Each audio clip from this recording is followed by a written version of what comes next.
Hello friends, मैं doctor Saroj Chahar और आज का मेरा टॉपिक है प्रॉन का रेस्पिरेटरी सिस्टम। इसका नर्वस सिस्टम हम करवा चुके। इसके अपेंडेजेस जो है, डिफरेंट टाइप ऑफ अपेंडेजेस 19 प्रकार के जो होते हैं वो हम डिस्क्राइब कर चुके। एक्सटर्नल स्ट्रक्चर हम इसका करवा चुके और इसका सर्कुलेटरी सिस्टम का वीडियो भी मैं बना चुकी हूँ। आज के क्रम में अपन करते हैं इसका रेस्पिरेटरी सिस्टम। पहले मैं आपको बता दूं कि इससे संबंधित जो प्रश्न आते हैं वो किस प्रकार के आते हैं। एक तो पूरा रेस्पिरेटरी सिस्टम आ सकता है जो ज्यादा नंबर का हो सकता है। दूसरा, इसमें आप देख रहे हो डिफरेंट टाइप्स ऑफ गिल्स जो प्रेजेंट है, तो डिफरेंट टाइप्स ऑफ गिल्स के बारे में पूछ सकते हैं, उनकी संख्या के बारे में पूछ सकते हैं, इपिपोडाइट क्या होता है उसके बारे में पूछ सकते हैं। और यहाँ पर एक शब्द है ब्रैंकियोस्टेगाइड, तो इस ब्रैंकियोस्टेगाइड का क्या फंक्शन है और ये कहाँ पाया जाता है, तो इसके बारे में भी पूछ सकते हैं। तो इस तरह से जो है इस यहाँ अभी जो आपको दिख रहा है इनसे संबंधित ये प्रश्न आपसे पूछे जा सकते हैं। हम शुरू करते हैं यहाँ से। प्रॉन जो है ये पानी में पाया जाने वाला जीव है, तो पानी में पाए जाने वाले जीवों में श्वसन अंग कौन से होते हैं? गिल्स। तो इसके अंदर भी मुख्य जो श्वसन अंग है वो है गिल्स एंड इपिपोडाइट। जहां शब्द आता है पोडा मतलब something which is related to appendages और लेग्स, तो ये है इपिपोडाइट एंड गिल्स। ये तो है मेन रेस्पिरेटरी ऑर्गन्स। इसके अलावा सहायक कौन से होते हैं? गिल कवर जो है ब्रैंकियोस्टेगाइड, ये इसका सहायक श्वसन अंग कहा जाता है। प्रॉन के अंदर गिल्स कहां पाए जाते हैं? गिल चैम्बर पाया जाता है। गिल चैम्बर कहाँ होता है? थॉरिक्स वाले भाग में। बॉडी जो है 3 भागों में डिवाइडेड होती है, हेड, थॉरिक्स एंड एब्डोमेन, जिसमें से हमने पढ़ा था हेड और थॉरिक्स जो है वो एक आवरण से ढका हुआ है जिसको कहते हैं कैरापेस। इसीलिए इसको कलेक्टिवली क्या कहते हैं? सिफेलोथॉरिक्स। तो इसमें जो गिल्स है वह कहाँ पर है? थॉरिक्स वाले भाग में है। तो यहाँ पर ये जो आप डायग्राम देख रहे हो यहाँ से लेकर यहाँ तक, ये इसका जो है ये दिखा रहा है ब्रैंकियल चैम्बर को दिखा रहा है। तो ब्रैंकियल चैम्बर कहां पर है? थॉरिक्स वाले भाग में, कैरापेस के नीचे। तो कैरापेस को जब हटाते हैं, डॉर्सल साइड से हटाते हैं, तो खाली डॉर्सल साइड से ये गिल चैम्बर कवर्ड है, बाकी लेटरल साइड से और नीचे की साइड से ये फ्री है। केवल कौन सी साइड से कवर है? डॉर्सल साइड से। तो जब इसको हटाते हैं तो इसमें देखा जाता है 7 गिल्स, दोनों साइड में है, ये दोनों लेटरल साइड में। तो हम कह सकते हैं 7 जोड़ी गिल्स दिखते हैं, पर वास्तव में होते कितने हैं? 8 होते हैं। अब 8 होते हैं तो 7 क्यों दिखते हैं? यहाँ आप डायग्राम में देख रहे हो, ये सबसे पहला नंबर का गिल है, ये छोटी साइज का है, इसके बाद वाला उससे बड़ा है, इसके बाद वाला उससे बड़ा है, इस तरह से करते करते लास्ट वाला जो गिल है ये सबसे बड़ा है। और इसमें इनका अरेंजमेंट कैसा होता है? फर्स्ट के ऊपर सेकेंड वाला थोड़ा सा उसको ऊपर डॉर्सल साइड से कवर कर रहा है, सेकेंड वाले को थर्ड वाला थोड़ा डॉर्सल साइड से कवर कर रहा है। तो इस तरह से प्रत्येक पीछे वाला गिल आगे वाले गिल को पृष्ठ सतह से थोड़ा सा कवर करता है। यही कारण है कि जब कैरापेस हटाया जाता है डॉर्सल साइड से तो दिखने में ये कितने दिखाई देते हैं? 7, पर वास्तव में कितने हैं? ये 8 गिल्स प्रेजेंट है, दोनों ब्रैंकियल चैम्बर में या गिल चैम्बर में प्रेजेंट है। यहाँ लिखा हुआ है मैंने जैसे टोटल 8 गिल्स आर प्रेजेंट। प्रत्येक गिल की संरचना कैसी है? यहाँ आप देखो, प्रत्येक गिल की संरचना जो है सेमी ल्यूनर टाइप की है, अर्ध चंद्राकार या हंसिया आकार की जो है इसकी संरचना है। और यहाँ आप ध्यान से अगर देखो तो हमें ऐसा लगता है जैसे कोई लीफ होती है, ये इस तरह की लीफ होती है। तो सेंटर वाले जो ये हैं ये बड़े हैं प्लेट्स, और जैसे जैसे दोनों साइड में जाते जाते हैं यहाँ और यहाँ इन प्लेट्स की साइज छोटी होती जाती है ना। तो ये अपीयरेंस किसका देता है? एक लीफ लाइक अपीयरेंस देता है, पत्ती के जैसी संरचना देता है। इसीलिए इन गिल्स को जो है फाइलोब्रैंक भी कह सकते हैं। फाइलो मतलब क्या होता है? लीफ। तो फाइलोब्रैंक कह सकते हैं इनकी संरचना के आधार पर। तो हम कहते हैं कि इसकी संरचना सेमी ल्यूनर है, अर्ध चंद्राकार है और बढ़ते हुए क्रम में व्यवस्थित है। सबसे पहला वाला छोटा, उसके बाद बड़ा, उसके बाद बड़ा, और पीछे वाला आगे वाले को पृष्ठ सतह पर जो है इसको कवर कर रहा है। तो ये 8 गिल्स प्रेजेंट है दोनों गिल चैम्बर में, ठीक है। यहाँ जो आपको डायग्राम शो किया है, यहाँ जो डायग्राम शो किया है, जहाँ आप देखो इसमें थॉरेक्स वाले भाग में कितने सेगमेंट होते हैं? 8 सेगमेंट होते हैं। तो 8 में से शुरू के जो 3 खंड होते हैं उनमें पाए जाने वाले जो अपेंडेजेस है वो क्या कहलाते हैं? मैक्सिलोपीड। और बाद के जो 5 हैं वो क्या कहलाते हैं? Walking legs. और उन वॉकिंग लेग्स में भी शुरू के 2 वॉकिंग लेग्स क्या होते हैं? Chelate legs. तो आप यहाँ पर देखो, यहाँ पर 1 2 3 4 5, तो ये 5 क्या शो कर रहे हैं? वॉकिंग लेग्स शो कर रहे हैं। यहाँ मैंने नंबर भी दिया है 1 2 3 4 5, ये वॉकिंग लेग्स है। और इसके आगे की तरफ ये 3 क्या है? मैक्सिलोपीड्स हैं, 3 मैक्सिलोपीड्स। और मैक्सिलोपीड्स के आगे वाला जो भाग शुरू हो जाता है वो है सिफेलिक का भाग, यानी हेड वाला भाग। तो हेड वाले भाग में 5 खंड होते हैं। तो जिसमें से जो 5th जो सेगमेंट है उस सेगमेंट में पाया जाने वाला जो अपेंडेजेस है वो क्या होता है? मैक्सिला। तो ये मैक्सिला को रिप्रेजेंट कर रहा है। और मैक्सिला में जो एक्सोपोडाइट होता है वो एक्सोपोडाइट जो है एक पंखी के जैसी संरचना है, बड़ी फ्लैप के जैसी संरचना है। और ये लगातार मूव करता है। इसके मूव करने से जल धारा बनती रहती है और जल धारा जो है गिल के ऊपर से फ्रेश वाटर जो है वो आता रहता है। तो इसीलिए यहाँ इसका डायग्राम मैंने शो किया है। ये है मैक्सिला। और मैक्सिला का ये जो एक्सोपोडाइट है ये एक्सोपोडाइट कहलाता है ब्रैंकियोस्टेगाइट। ब्रैंकियोस्टेगाइट पर अपने आप में 1 नंबर का प्रश्न बनता है। केवल आपको नाम दे देते हैं ब्रैंकियोस्टेगाइट। तो आपको जो है ये ध्यान रखना है, ब्रैंकिया जहां शब्द आया है मतलब है गिल्स। और ब्रैंकियोस्टेगाइट क्या है? मैक्सिला जो है उस मैक्सिला में जो एक्सोपोडाइट है वो एक बड़े पंखे के जैसी संरचना है। ये लगातार मूव करता है और इसके मूवमेंट के कारण वाटर करंट बना रहता है, फ्रेश वाटर गिल्स के ऊपर से आता रहता है।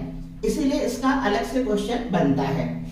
अब हम लेते हैं टोटल जो 8 गिल्स हैं, इन 8 गिल्स के 3 प्रकारों में बांटा गया है। 3 प्रकार, types 3, on the basis of their origin and position. इनका उद्भव कहां से हुआ है और इनकी स्थिति कहां पर है, इसके आधार पर जो गिल्स हैं वो 3 प्रकार के होते हैं। पोडोब्रैंक, आर्थ्रोब्रैंक, प्लूरोब्रैंक। ब्रैंक मतलब तो हो गया गिल्स, पोडो मतलब क्या होता है? पाद। तो यहाँ पोडोब्रैंक कौन सा है?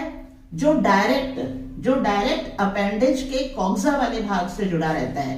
तो अपेंडेज के कॉक्सा वाले भाग से जुड़ने वाला जो गिल है वो आपको ध्यान होगा सेकंड जो मैक्सिलोपीड है, सेकंड मैक्सिलोपीड में ये मान लो है कॉक्सा वाला भाग और ये है बेस वाला भाग।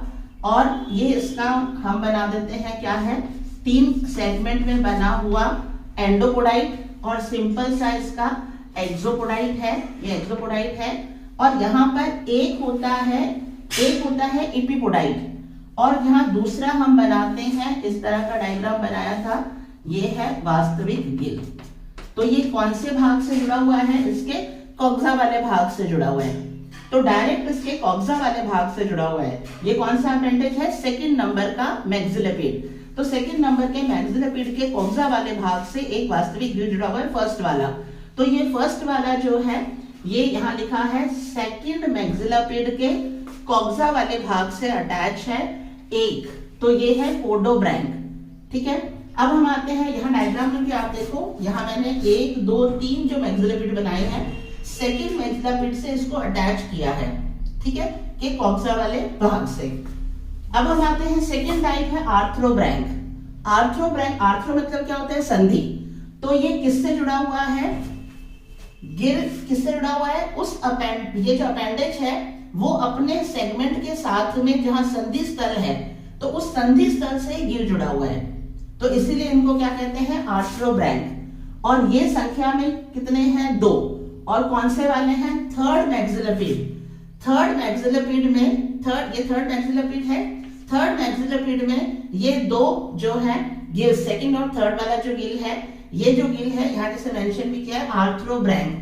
2nd और 3rd वाला गिल जो है ये क्या कहलाता है? आर्थ्रोब्रैंक, क्योंकि ये किससे जुड़ा हुआ है? 3rd मैक्सिलोपीड जिसकी जो संधि स्थल है उस संधि स्थल से ही ये जुड़ा हुआ है गिल, इसीलिए ये क्या कहलाता है? आर्थ्रोब्रैंक। तो ये संख्या में कितने हैं? 2 हैं। फिर आते हैं प्लूरो। प्लूरो मतलब होता है पार्श्व, साइड में। तो pleurobranch one with each walking leg, प्रत्येक वॉकिंग लेग के साथ में, प्रत्येक वॉकिंग लेग के साथ में एक क्या है प्लूरोब्रैंक। तो हम पीछे से लेते हैं 1 2 3 4 5, ये 5 प्लूरोब्रैंक है, ये 5 क्या है प्लूरोब्रैंक है। तो ये किससे जुड़े हुए हैं, ये जहां से जो उपांग जुड़ता है ना, उस सेगमेंट के पार्श्व साइड से ये जुड़े हुए हैं, तो इसीलिए इनको क्या कहते हैं प्लूरोब्रैंक। तो ये कितने हैं, one with each walking leg, तो वॉकिंग लेग कितनी है 5, तो प्लूरोब्रैंक भी कितने हो गए 5। इस तरह से टोटल जो वास्तविक गिल है वो तो कितने हो गए 8 दोनों साइड में। अब हम लेते हैं इपीपोडाइट। अब ये इपीपोडाइट क्या है, इपीपोडाइट जो है आप लोगों को जो अपेंडेजेस की संरचना बताई थी उसमें जो खास तौर से ये मैक्सिलोपीड्स है तीनों, इन तीनों मैक्सिलोपीड्स के साथ में एक एक इपीपोडाइट पाया जाता है।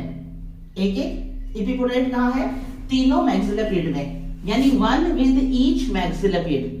और मैक्सिलोपीड की संख्या कितनी है 3, तो इपीपोडाइट की संख्या कितनी हो गई 3। तो इस तरह से वास्तविक गिल तो 8 है लेकिन 3 इपीपोडाइट भी है, ठीक है।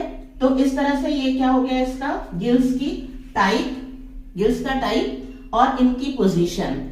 जैसे मैंने बताया था एक प्रश्न पूछा जाता है ब्रैंकियल फॉर्मूला, तो ब्रैंकियल फॉर्मूला हमें कैसे बनाना है, ब्रैंकियल फॉर्मूला हमें कैसे बनाना है, बहुत ही इजी है। आपको एक टेबल बनाना है, सबसे पहले हम लिख देंगे उसमें अपेंडेजेस, अपेंडेजेस लिख दिया, ठीक है। उसके बाद हम पहले लिख देंगे इपीपोडाइट, उसके बाद हम यहां से शुरू करेंगे पोडोब्रैंक, या पूरा लिखें, फिर आर्थ्रोब्रैंक, आर्थ्रोब्रैंक, फिर लिखें प्लूरोब्रैंक, प्लूरोब्रैंक। अपेंडेजेस का नाम आप पहले मेंशन करें, थॉरेक्स वाले भाग में है तो थॉरेक्स के अपेंडेजेस कौन कौन से हैं, मैक्सिलोपीड, फर्स्ट मैक्सिलोपीड, सेकंड मैक्सिलोपीड और थर्ड मैक्सिलोपीड, ठीक है।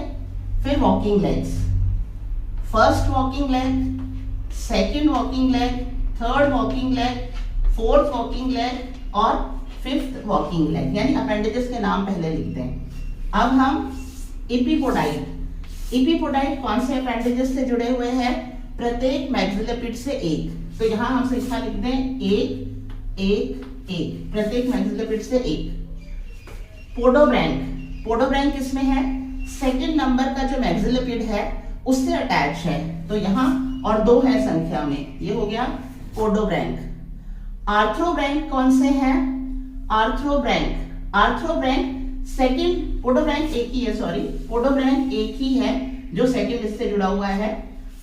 आर्थ्रोब्रैंक कितने हैं 2, जो सेकंड नंबर के जो थर्ड नंबर के मैक्सिलोपीड से जुड़ा हुआ है, थर्ड मैक्सिलोपीड से 2, ये हमने जोड़ दिया 2।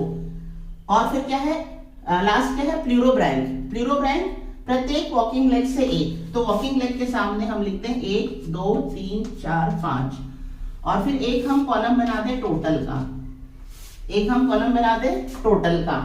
तो टोटल वास्तविक गिल कितने हो गए, 1 पोडोब्रैंक, 2 आर्थ्रोब्रैंक और 5 प्लूरोब्रैंक, 8। इसके अलावा एपिपोडाइट कितने हो गए 3, तो कितने हो गए 11, ठीक है।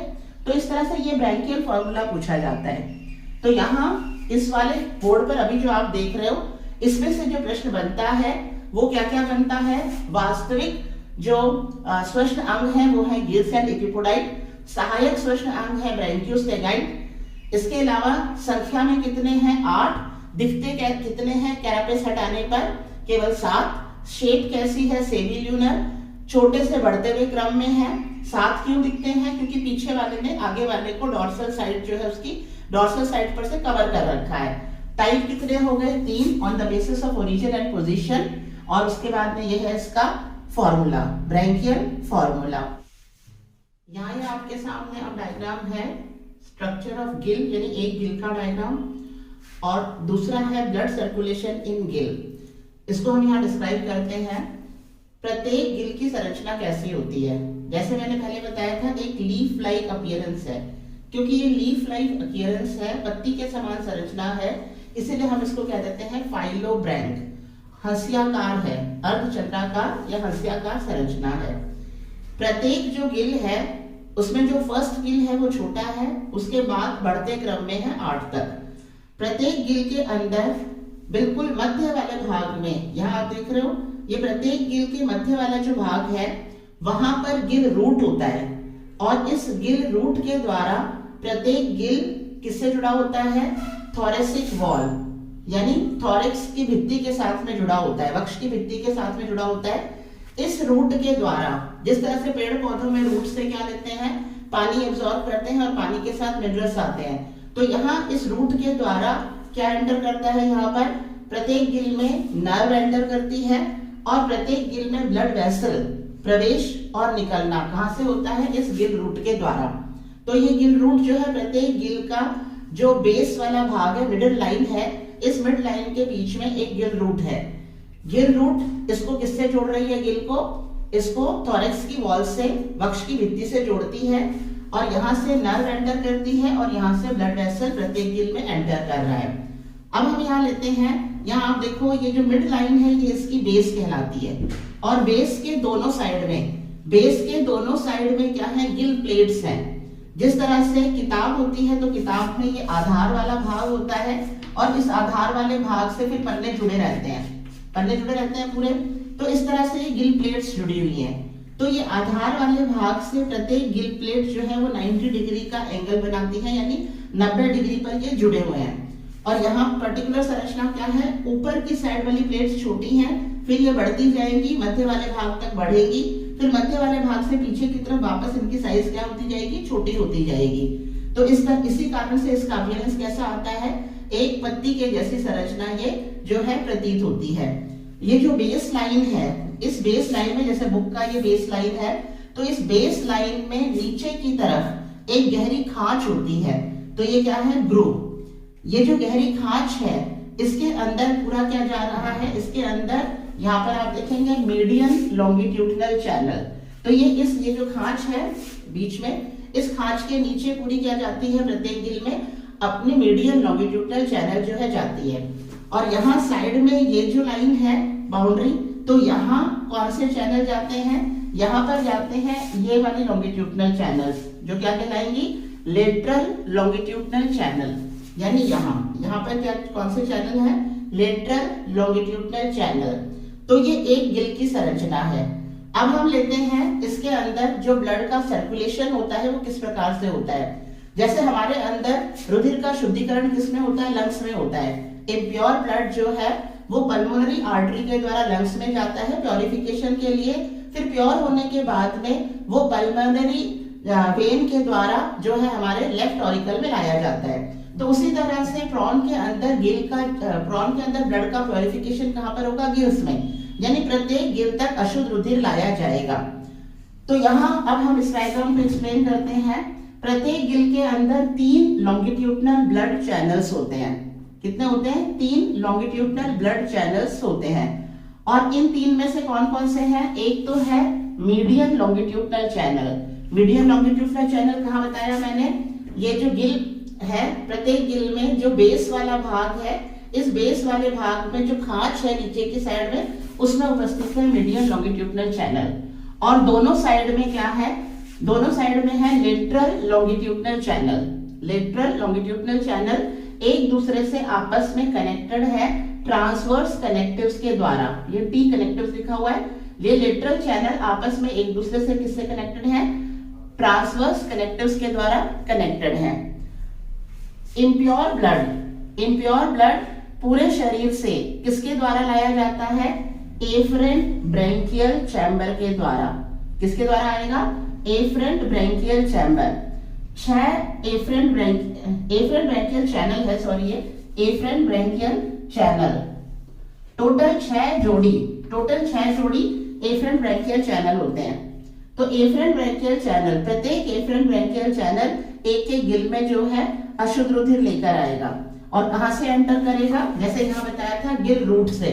तो efferent branchial channel gill root से गिल में एंटर करता है। एंटर करने के बाद में ये किससे जुड़ता है? ये जुड़ता है यहाँ लेटरल लॉन्गिट्यूडिनल चैनल में। लेटरल लॉन्गिट्यूडिनल चैनल में ब्लड पहुंचा दिया गया। अब यहाँ से ब्लड फ्लो करता है और प्रत्येक लेटरल लॉन्गिट्यूडनल चैनल जो यहाँ प्लेट है, इस प्लेट के मार्जिन लाइन से, इस प्लेट के मार्जिन लाइन से होकर के गुजर रही है, ये यहाँ से। तो यहाँ क्या बन जाएगा, ये मार्जिनल चैनल, प्रत्येक प्लेट के कॉर्नर से, पूरे बाउंड्री से ये होकर के गुजर रहा है, तो ये कहलाएगा मार्जिनल चैनल।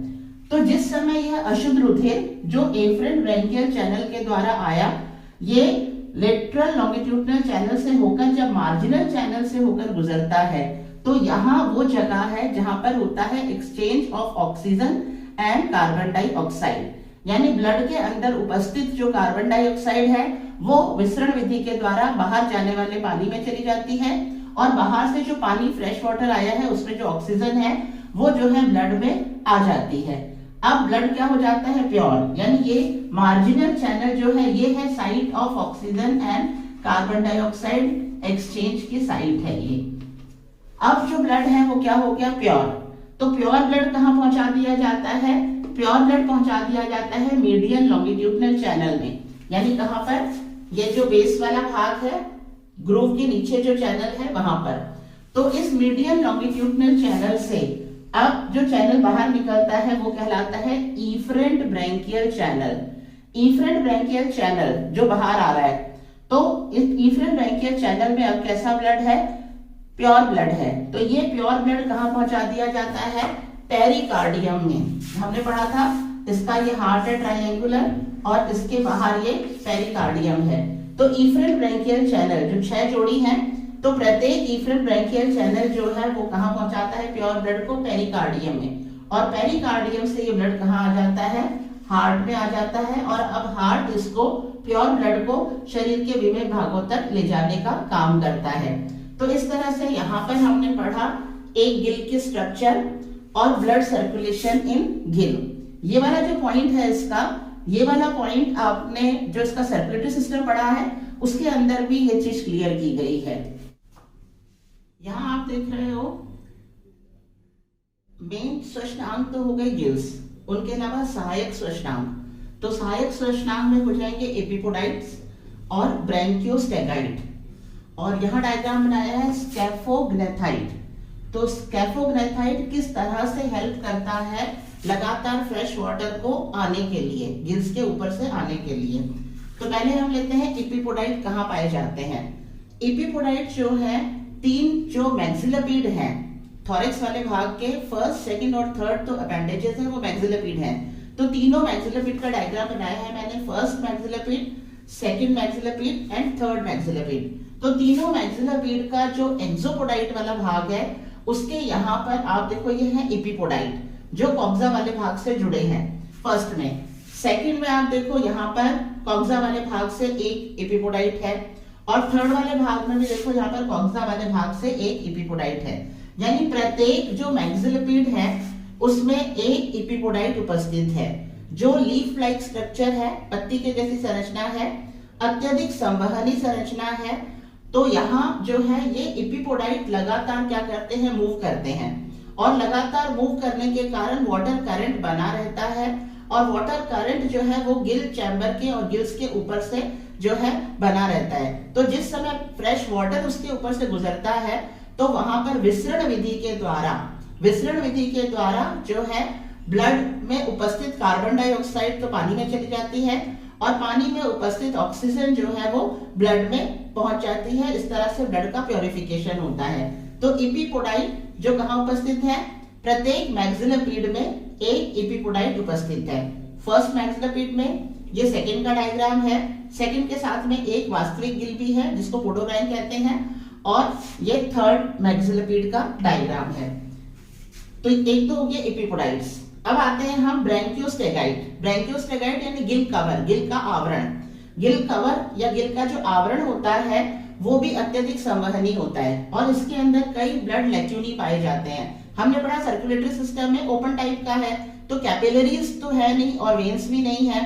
तो यहाँ पर रक्त कोटर है छोटे छोटे कई, तो उन रक्त कोटर में रक्त आएगा, उस रक्त के अंदर क्या है, अभी इम्प्योर ब्लड आया है, तो वो इम्प्योर ब्लड प्योरिफिकेशन के लिए आया है गिल्स में। तो वहां पर भी क्योंकि ये जो गिल कवर है ये भी अत्यधिक संवहनी है और पतली झिल्ली का बना हुआ है, तो यहाँ भी विसरण विधि के द्वारा exchange of oxygen and carbon dioxide होगा। अब स्कैफोग्नाथाइड किस तरह से हेल्प कर रहा है? स्कैफोग्नाथाइड का ये जो एक्सोपोडाइट वाला भाग है, इसी को क्या कहते हैं? स्कैफोग्नाथाइड। ये मैक्सिला है, जो मैक्सिला कौन सा है? सिफेलिक वाले भाग का, सिफेलिक का जो लास्ट सेगमेंट है उसका अपेंडेजेस है मैक्सिला। तो मैक्सिला का जो एक्सोपोडाइट है वो बड़े पंखे के जैसी संरचना है, और इस बड़े पंखे के जैसी संरचना के से कवर ही रहते हैं कौन? ये तीनों एपिपोडाइट वाले भाग। ठीक है, तो ये लगातार क्या करता है? पंखे की तरह मूव करता है, और ये लगातार जो मूव करता है उसके कारण कंटिन्यू फ्रेश वाटर जो है वो गिल्स के ऊपर से आता रहता है, और इस तरह से कंटिन्यू जो फ्रेश वाटर आ रहा है मतलब अपने साथ क्या ला रहा है? ऑक्सीजन ला रहा है, और ऑक्सीजन जो है वो विसरण विधि के द्वारा किसमें चला जाएगा? ब्लड में, और ब्लड में उपस्थित कार्बन डाइऑक्साइड जो है वो किसमें चला जाएगा? वाटर, बाहर जाने वाले पानी में। तो इस तरह से स्कैफोग्नाथाइड जो है ये लगातार वाटर करंट बनाए रखता है। तो इसके साथ में ही आपका पूरा जो है प्रॉन का रेस्पिरेटरी सिस्टम कंप्लीट हो जाता है। अगर पूरा क्वेश्चन आता है तो हमें क्या क्या मेंशन करना है? सबसे पहले हमें गिल्स के बारे में बताना है, गिल की संरचना बतानी है, गिल में सर्कुलेशन बताना है, वो जो चार्ट बनाया था ब्रैंकियल चार्ट जो है वो बताना है फॉर्मूला, और उसके बाद में हमें एपिपोडाइट जो सहायक श्वसनांग है, और ब्रैंकियोस्टेगाइट जो सहायक श्वसनांग है, और स्कैफोग्नाथाइड किस तरह से जो है लगातार पानी का फ्लो बनाकर रखता है, और इसके नीचे ही कवर होते हैं ये तीनों जो मैक्सिलोपिड हैं इनके एपिपोडाइट। तो ये सारी चीजें हमें अगर बड़ा प्रश्न आता है तो उसमें हमें ये सारी चीजें मेंशन करनी है। That's all about the topic. Thank you.